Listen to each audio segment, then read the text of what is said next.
किताब उर्दू अफ़साना ऐद हाजिर में जिल्द अव्वल मुरतब राबिउल रब्बा। अफ़साना निगार नीलोफ़र इक़बाल। पैदाइश 26 मई 1949। लाहौर। तालीम एम.ए. English Punjab university. तसनीफ़ घंटी अफ़साने 1997। सुरख़-तब्बे अफ़साने 2012। अफ़साना ऑपरेशन माइस। जनरल मुर्सी ने फार्म की ताज़ा स्ट्रॉबेरी से बनी जैम स्लाइस पर फैलाई और देर तक छुरी के साथ स्लाइस के ऊपर बराबर करता रहा। इसकी भूरी आंखें और भूरे बालों वाली बीवी मार्था तासुब भरी नज़रों से उसे देखती ही रही। सुबह से उसका अपना दिल गम से भारी था। वो इंतज़ार कर रहे हैं। तुम ओके कर दो। ओके कर दूं? जनरल मुर्सी ने टोस्ट को बगैर खाए वापस सब्ज़ पोर्सिलीन के प्लेट में रख दिया। कैसे ओके कर दूं? मार्था, मुझे तो कुछ ऐसा महसूस हो रहा है जैसे अपने बच्चे को मार देने की इजाज़त मुझे खुद देनी है। जनरल मुर्सी के आंखों में आंसू आ गए। मार्था ने पहले कभी जनरल की नीली बर्फ़ की शगाफ गोलियों जैसी आंखों को यूं भीगते न देखा था। इसने पेपर नैपकिन शौहर की तरफ बढ़ा दिया और बड़े प्यार से बोली, तुम जैसे कस्टर्ड हर्ट को जनरल किसने बना दिया? जनरल मुर्सी मुस्कुरा दिया और टिश्यू पेपर से आहिस्ता आहिस्ता नाक का निचला हिस्सा थपथपाने लगा। दरअसल मार्था, पालतू जानवर से अपनी औलाद जैसी मोहब्बत हो जाती है। बल्कि औलाद तो कभी मायूस भी कर देती है, कभी इंसान झंझला भी जाता है, लेकिन जानवर की मोहब्बत कितनी खालिस और दिल को छू लेने वाली होती है। मेरा नहीं ख्याल कि मैं कभी ब्लेयर को भूल सकूंगा। मैं नाश्ते से पहले गया था इसे आखिरी बार देखने। इसकी नज़रें मुझसे बर्दाश्त नहीं हो रही थी मार्था। शायद वो भी समझ गई। यकीनन वो समझ गई थी। इसकी आंखों में इतनी बेबसी थी, इसकी आंखों में आंसू थे, और वो मेरी तरफ देखी जा रही थी और देखती ही जा रही थी। मैं उसे नज़रें नहीं मिला पा रहा था, बस चला आया। हाँ, मार्था ने गहरी सांस ली। ये सच है, पालतू जानवर से बच्चों जैसा प्यार हो जाता है। याद है तुमने नाम ब्लेयर रखने के लिए कितने खिलाफ थे, लेकिन जोडी और कैथी ने फिल्म ब्लेयर विच प्रोजेक्ट इन्हीं दिनों देखी थी और वो इस ब्लेयर विच कहने लगे थे। उम्मीद है टोनी ब्लेयर को पता नहीं होगा कि एक अमेरिकन जनरल की कुतिया का नाम ब्लेयर था। जनरल मुर्सी ने मुस्कुराते हुए कहा। अब तो खैर बेचारी की कहानी ख़त्म हो गई। मार्था ने ठंडी सांस ली। कितना बेलौस प्यार इस मासूम ने हमसे किया। मैं जब शाम को पूरज में गाड़ी से उतरता, वो पागल होकर पैरों में लौटती, कितनी देर खेलती, हर बात समझती थी। इसकी समझ बिल्कुल इंसानों की तरह थी, सिर्फ बोलती नहीं थी। बस पेट्स की यही ट्रेजेडी है।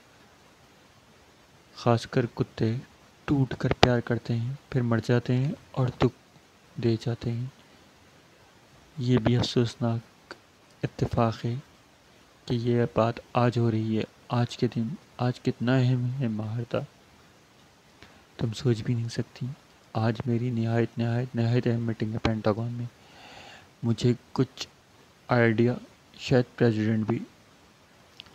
जनरल मुर्सी ने होठों पर उंगली रखकर घबरा कर पीछे दरवाजे की तरफ देखा। ह्यूमन, जनरल ने तासुब सर हिलाया। मार्था ने गर्दन आगे बढ़ाकर बिल्कुल सरगोशी में कहा, ऑपरेशन माइस। जनरल मुर्सी ने आहिस्ता माथे पर हाथ मारा। खुदा के लिए मार्था, क्या मुझे पेंटागन का राजदारी का हलफ नहीं बार बार याद करवाना पड़ेगा? मार्था खिसियाकर चुप हो गई, फिर धीमी आवाज़ में बोली, मैं समझ रही हूँ आज अहम फैसले होने वाले हैं। आज तुम्हारी नर्व्स मजबूत होनी चाहिए, लेकिन आज ही तुम ऐसे जज्बात 30 सेट बैक हो गया बेचारी ब्लेयर का।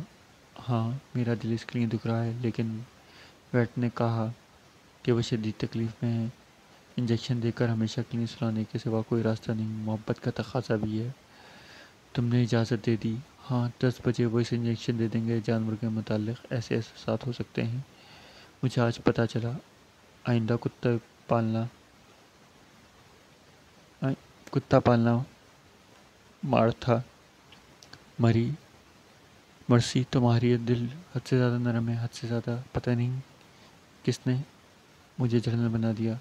दोनों हंस पड़े। मार्था ने कॉफ़ी और गर्म पानी की केतली अपने करीब खिसकाई और क्रीम की जगह के लिए मेज़ पर नज़र दौड़ाने लगी। जनरल मुर्सी आहिस्ता आहिस्ता अपना टोस्ट खाने लगा। मुर्सी मार्था ने कॉफ़ी का एक चम्मच प्यालों में डालते हुए सरगोशी में कहा, अबाउट दिस वार, मैं तुम्हारे लिए डर रही हूँ। तुम्हारा क्या होगा? कहीं तुम्हें जाना ना पड़े वहाँ सैवजेस के दरमियान रेगिस्तानों में, पता नहीं कितने अरसे के लिए। ये क्या बकवास है? दिस वार बिजनेस, मुझे तो मारने की डर लग रहा है मुर्सी। एक बंदा फैसला कर देगा और सब कुछ ख़त्म हो जाएगा, हमारा घर, लाइफ, और इतनी दूर दूर। जनरल मुर्सी ने कॉफ़ी के कप के लिए हाथ बढ़ाया। मैं तो कहीं नहीं जा रहा, मुझे तो सिर्फ ऑपरेशन मॉनिटर करना होगा यहीं से। मैंने कहा जाना है, सब कुछ यहीं से ऑपरेट होगा, पेंटागन से। अच्छा। मार्था ने आसूदगी का सांस लिया।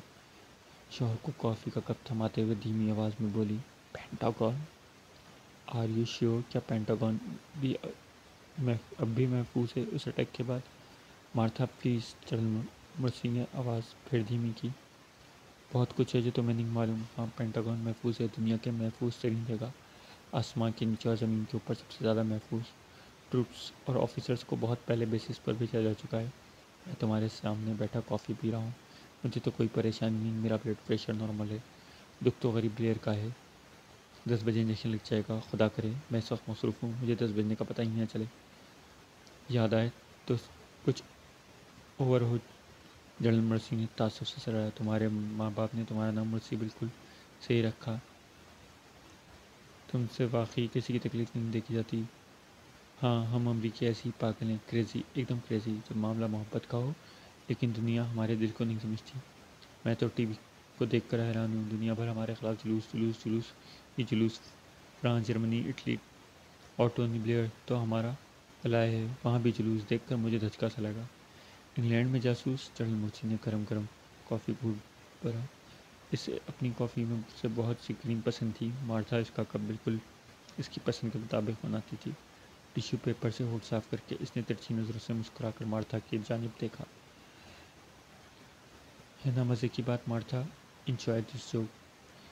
बिल्लियों का जुलूस चूहों की हिमायत में, हा हा हा। क्या इससे बड़ा कोई मजाक है? खुद चूहे कहाँ हैं? फिर भी डार्लिंग, जंग तो बुरी चीज़ है। कुछ भी कहो, जंग बुरी है मार्था।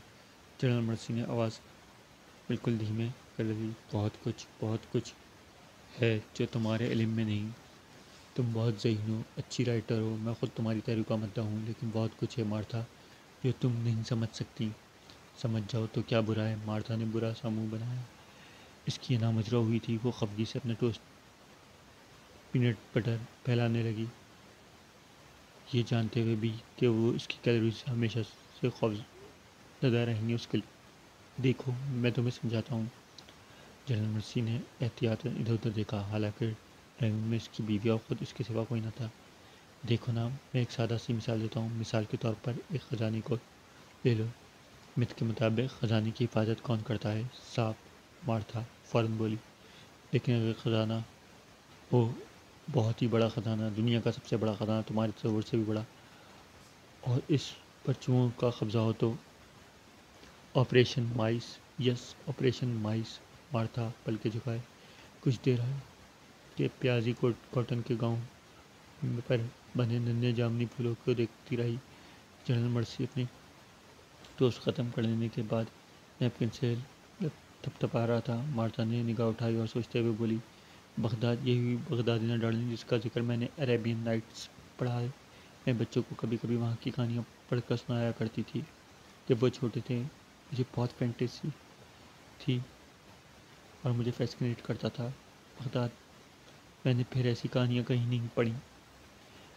वो अपने सब्ज पोर्सिलियन के कॉफ़ी कप के सुनहरे किनारे और उससे नीचे कॉफ़ी के सतह पर तैरते नन्हे बुलबुलों को देखने लगी।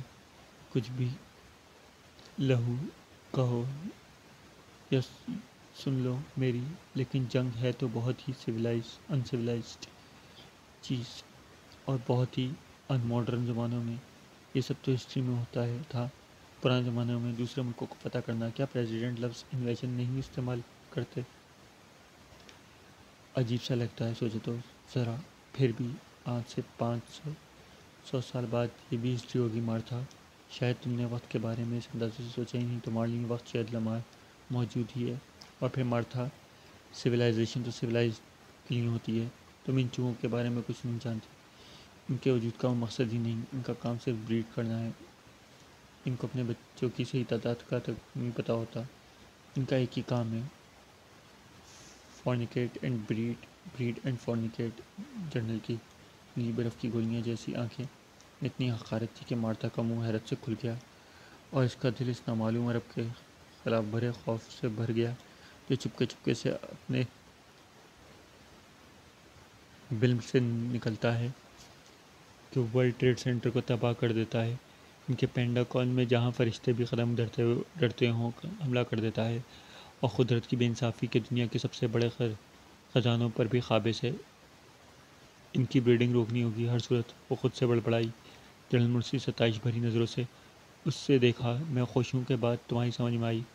अब तुम्हें एक्सटर्मिनेशन का मतलब समझ में आ गया होगा। मार्था कुछ देर अपने कप के हैंडल पर उंगली फिरते सोचती रही। लेकिन मुर्शी, कहीं ना कहीं कॉन्फ्लिक्ट है, कुछ है मुझ में डिस्टर्ब कर रहा है जो मेरी समझ नहीं आ रहा। तुम इन्हें चूहे कहते हो? चूहे? ये चूहे दिन दहाड़े जहाज़ उड़ाते हैं, और हमारी ट्विन टावर्स ऐसे ज़मीन पर आ रहे थे जैसे डोमिनोज।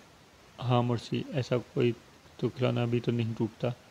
हमारे वो महबूब न्यूयॉर्क की स्काई लाइन, हमारा प्यार, हमारा फ़ख्र। और फिर वो चूहे जहाज़ उड़ाते हैं और हमारी नाक के नीचे हमारे पेंटागन पर, इसे दुनिया की सबसे ज़्यादा गार्डेड जगह कहते हो। इसमें यूं जहाज़ दे मारते जैसे कोई बच्चा हमसाए की खिड़की के शीशे से गेंद मार दे, और तुम इन्हें चूहे कहते हो? हाथी, गेंडा, शेर, कुछ भी कह लो, हमारे पेंटागन तक पहुंचने वाला चूहा नहीं हो सकता।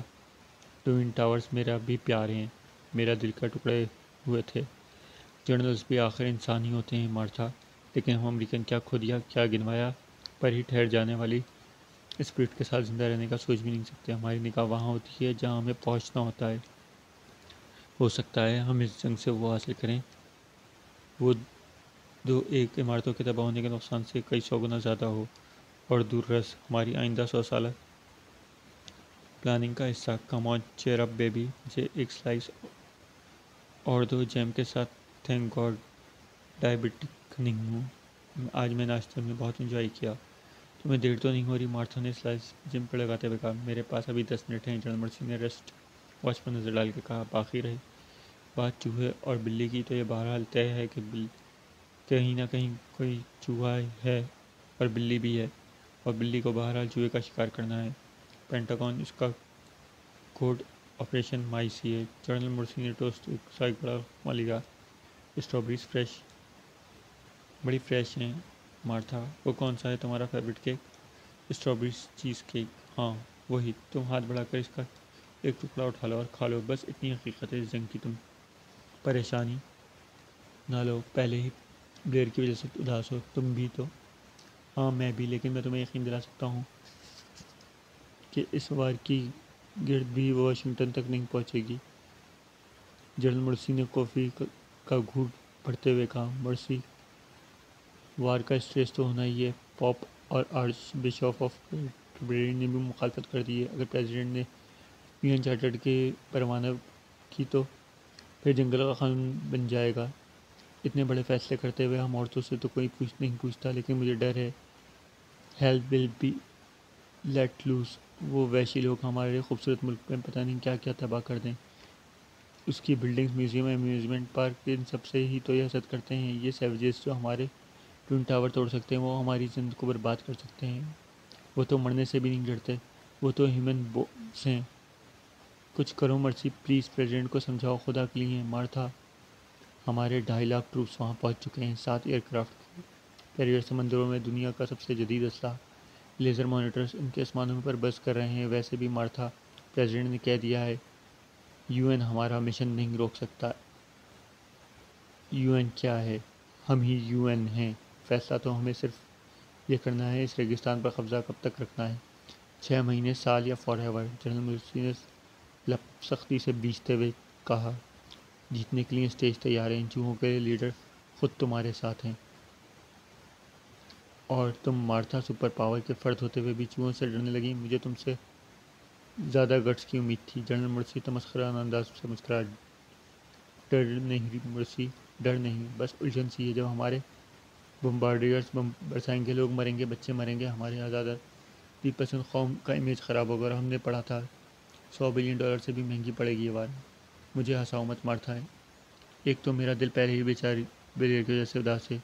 असल में तुम्हारा कसूर नहीं है, तुम्हारा इल्म इन चूहों के बारे में है ही नहीं, ना होने का है। एक तो मुझे देर हो रही है, वरना तुम्हें तफसील से समझाता, लेकिन रात को मैं तुम्हारी तसल्ली के लिए इस मौजू पर बात करूँगा। अभी बस इतना समझ लो कि बस यूँ ही इन्हें चूहे ही नहीं कहता। ये बार इस तरह की होगी कि जगह भी इनकी और रुपया भी इनका। मार्था ने इनके लीडर इतने बुज़दिल हैं कि अपना रुपया भी अपने मुल्क में नहीं रखते। डरते हैं इन लोगों के लिए इनकी दौलत इंतहा की खबर ना हो जाए। हंसने वाली बात तो यह है कि हम जो ऑयल इनसे ख़रीदते हैं, इसकी रकम भी ज़्यादातर हमारे बैंकों में आती है। फिर इनमें कोई चूहा खामोशी से मर जाता है और दौलत स्विस बैंकों में पड़ी रह जाती है। अगर हम इनकी दौलत इनको ख़रीद लेते हैं, it's fair enough, that's it. लेकिन किलिंग मर्सी, मास किलिंग नहीं, नहीं मर्सी, तुम जितना अफसोस का कोई जवाब नहीं। ऑन ह्यूमन ग्राउंड मर्सी, वार को किसी सूरत से ही नहीं कहा जा सकता। नहीं, बहुत बहुत नफरत पैदा होगी, बहुत कम किलिंग होगी, सब टारगेटेड होगा। हमारे पास ऐसे बम हैं जिनसे इनका सारा इंफ्रास्ट्रक्चर तबाह हो जाएगा, गैर मुसल्लह और दहशत ज़दा हो जाएंगे, बस बेबस हो जाएंगे। फिर हम इनका रिकन्स्ट्रक्ट करेंगे और हमसे नफरत नहीं करेंगे। अगर ये बात तुम्हें परेशान कर रही है, और ये शुरू मर्सी मारता, हम इन्हें खुश करने, उनसे मोहब्बत के फूल वसूल करने के लिए नहीं बैठे हैं। दे बेटर बी थैंकफुल के लीडरों का हाल ये है कि हम इन्हें बनाते हैं, हमें मिटाते हैं। इन्हें चूहों के लीडरों के तो यह हाल था कि मार्था वैसे चीज़ से नफरत का ड्रामा करते हैं, लेकिन न्यू वीक टाइम के कवर पर आने के लिए वो अपनी रूप पर शैतान को भेजते हैं। ये अजीब लोग हैं मार्था, हम इन्हें समझने की कोशिश ना करें तो बेहतर है। मुझे ज़्यादा समझने का शौक़ नहीं, तुम पहले ही परेशान हो, बेचारी ब्लियर, और ऊपर से माइस। मार्था, जनरल मर्सी ने हंसते हुए कॉफ़ी का खाली प्याली वापस फ्रिज पर रख दी। मैं भी अंदर और बाहर से अमेरिकन हूँ। मेरे नर्व्स ऑपरेशन माइस के लिए भी पूरी तरह मजबूत हैं, और मेरा दिल इस प्यार करने वाले मासूम पालतू कुत्ते के लिए रह भी सकता है। यही अमेरिकन स्पिरिट है। हाँ है तो, लेकिन ये वार पता नहीं कितनी लंबी होगी। मैंने सोचा था इन वेकेशन में हम मार्था विनयार्ड्स चलेंगे। मुझे मार्था विनयार्ड्स जाने की क्या ज़रूरत है, मेरे पास यहीं है मार्था विनयार्ड। जनरल मुर्सी ने मेज़ के नीचे से मार्था की तरफ हाथ बढ़ाया। ओफो, हद हो गई। मार्था ने हंसते हुए इसका हाथ झटका। यू मैन, इतनी सीरियस बात हो रही है और तुम, दुनिया की सबसे सीरियस बात एक ही, और वो है मार्था विनयार्ड। जनरल मुर्सी ज़ोर से हंसा और अपनी कैप में से उठाते हुए उठ खड़ा हुआ। मार्था के क्लॉक की तरफ देखा। 9:30 बज रहे थे। जनरल की एड्स से जाते वाली लॉबी इसका इंतजार कर रहे थे। दोनों ने एक दूसरे को गुड बाय कहा और जनरल मुर्सी कमरे के दरवाजे से निकल गया। मार्था अपनी कॉफ़ी की प्याली हाथ में पकड़े ड्राइंग रूम में खिड़की के करीब में आ गई। खुले हुए हल्के सब ब्लाइंड्स में से लॉन और इसके साथ ड्राइवर और गेट दिखाई दे रहा था। बाहर अभी पूरी तरह नहीं आई थी। गुलाब के चंद एक झाड़ियों पर नारंगी सुर्ख पीले फूल दिखाई दे रहे थे। इसका दिल उदास था, वो अंदर से दुखी थी। इसकी कोई आवाज़। कॉफ़ी की आधी भरी प्याली ठंडी हो चुकी थी। इसने खिड़की के करीब रखे हुए छोटे से मार्बल टॉप वाली कॉफ़ी टेबल पर प्याली रख दी और थके थके अंदाज से कुर्सी पर बैठ गई। इसे जनरल की लेमोजीन गेट से बाहर जाती दिखाई दी। वो परेशान थी, इस मालूम वैशी अरब की वजह से जो जाने कौन था, बिलियर की वजह से जिसे 10 बज के इंजेक्शन लगाकर सुला दिया जाएगा, अपने शौहर की वजह से जो इतना नरम दिल था कि वो अक्सर इसे कस्टर्ड हार्ट कहती थी।